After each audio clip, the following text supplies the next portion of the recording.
Hey, what's up guys, wanted another stock market update. So I haven't been posting a lot of these because I actually have a job right now, so I'm pretty busy, but I will try to do these videos when I can. So today is going to be Friday, which means that it's possible to have some sell-offs here. We have Fear and Greed Index at 40, and you can look at the S&P 500 over here on FinViz.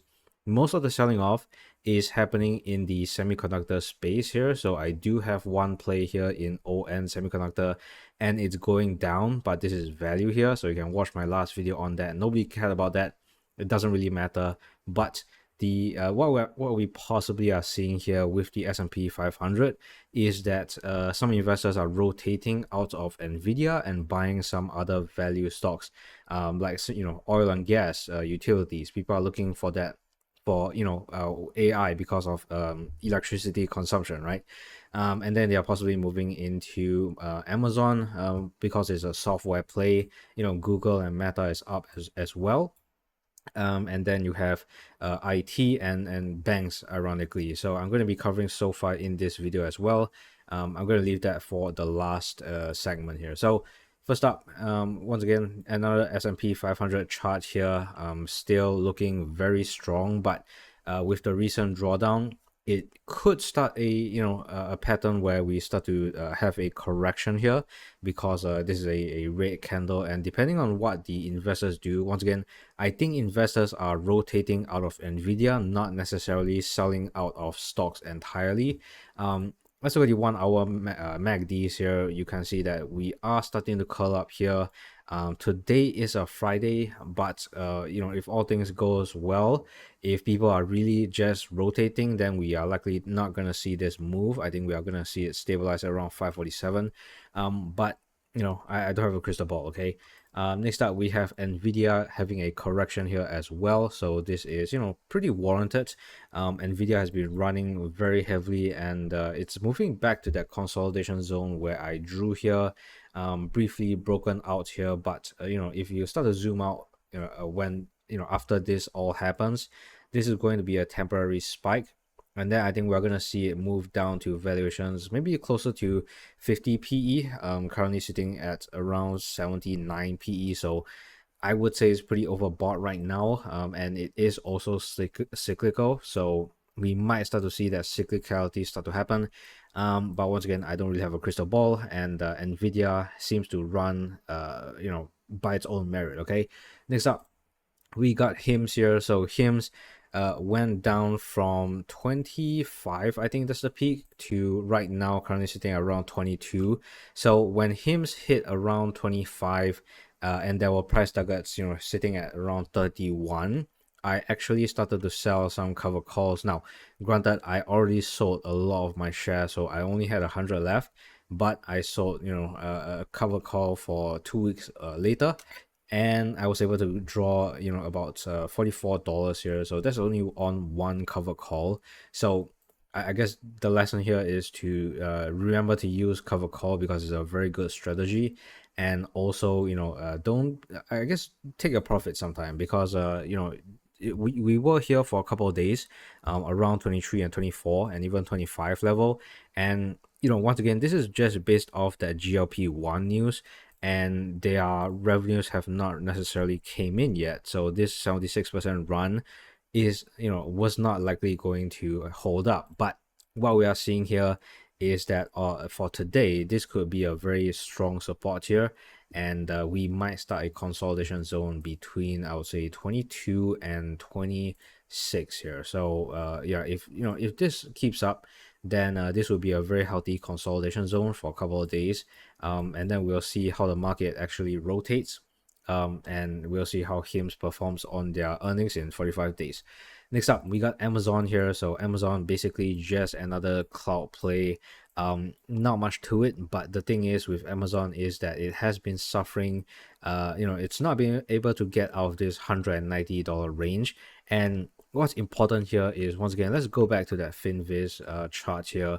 S&P 500, if we see investors start to move out of semiconductors and into something like an Amazon, that would be very good for the stock, and we will finally see the thesis of investment from hardware moves into investment in software, because that just makes sense, right? Why invest in hardware if you're not going to use it for software? So, Amazon here is a very, very obvious play. I know it's a mega cap 7, and I know it's a pretty slow mover if you didn't get in at November of last year.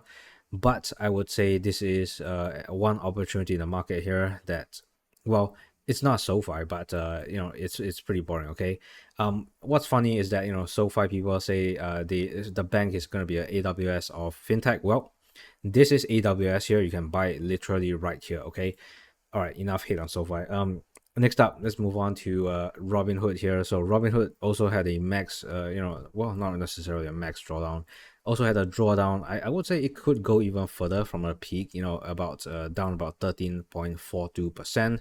Once again, after their earnings, yes, they are growing pretty fast, but eventually that steam is going to run out, and we are just starting to see the market start to rotate here. In fact, Bitcoin is actually doing very badly right now. It's down about to about 63,000. Still in this consolidation zone, albeit it's a very huge consolidation zone, but all those factors affect the stock for Robinhood, because a lot of their assets are in Bitcoin and also the stock market, right? So when those go down, people don't trade as much, and they don't get enough, or rather they don't get as much revenue. That's what the market is trying to price in. And what we're seeing here is that Robinhood is culling down a little bit. Now, I might sound a little bit saddened here, but I'm not. I'm just fucking tired.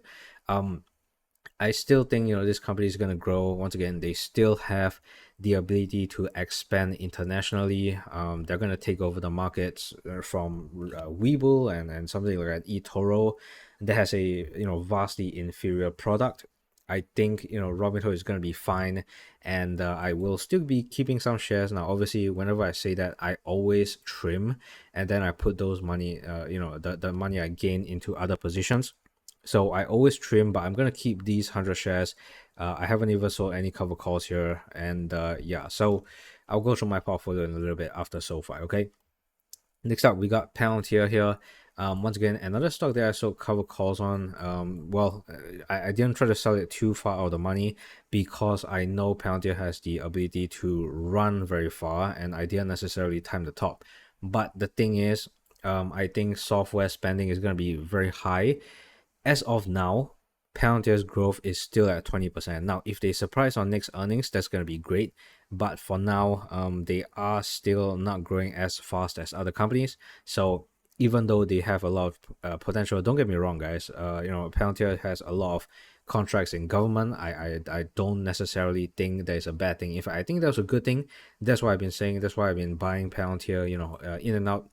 But well, what I'm trying to say here is that Palantir might be a little bit overbought here, and on the daily RSI, we saw it hit 70 and it started to curl down. So we'll see what the market does, and we'll see what NVDA does. Actually, we'll see what NVDA does, and we'll see the how software does. Funny enough, Amazon is still up, but that's another story for another day. Next up, SoFi, very simply put, book value 5.51. The closer SoFi is to that price, the more higher likelihood that I would buy the stock. Looking at the weekly RSI here, it does look like there could be more room to fall. And well, when it falls, we'll just have to see who buys. I honestly, at this point, I'm not sure who's gonna buy. Maybe, I don't know, Warren Buffett or something. When the stock hits 1, if he actually buys this stock, it's gonna move up a lot, but I don't actually think he will. AWS and fintech, I don't see it right now. They need to release more news on what they are actually doing. I would like to see that. I'm still very interested in SoFi, by the way, but I just think there's other opportunities in the market. So let's take a look at my portfolio. Let's look at what I'm actually doing now. Obviously, the options plays here are not going to be that helpful, because I've already done the options, and the stock price have some of them have moved down. As for Palantir, it continued to move up, but we'll see what actually happens. I still have a couple of months here. Well, actually, I have a couple of weeks here for this Palantir option, but I do have a cover call here because I don't see them moving without their earnings. I do think their earnings are going to be very good, which is why, you know, these strike prices or rather these strike dates are before those earnings. And then we have Robinhood, which I explained why I'm keeping. Amazon, you know, hardware to software investment. Tesla, Elon Musk is back here, and you know, we'll see how he's actually going to transform the company into another stage of growth. We have CRM once again. I think it's an oversold SaaS play. Lululemon, actually a value, you know, clothing brand here. Snowflake, once again, hardware to software. Well, this hasn't really worked out, but we'll see how it does, you know, in the coming few, I guess, few months. Okay, I'm gonna hold this for a few months. Only a very small position, which is, you know, I'm not that confident in Snowflake. I have a lot of pounds here. Either ways, that doesn't matter. Next up, we got ON Semiconductor, another value semiconductor stock. I explained that in my last video, which nobody gave a shit about. That's okay. I'm still holding it. And then we have Celsius here, max drawdown. Well, I keep saying max drawdown, but you know, it's down about 16.4%. Currently down about $600 on it. I'm not that saddened by this because, you know, once again, Celsius is very cyclical, and I still don't see them slowing down in the growth. I actually see them taking over market share, especially the woman side of the energy drink market, which is not necessarily always catered to by Monster and Red Bull. Okay, so those are what I'm looking at. Those are my portfolios, and thank you guys for watching. Like, subscribe. This is not financial advice. See you in the next one.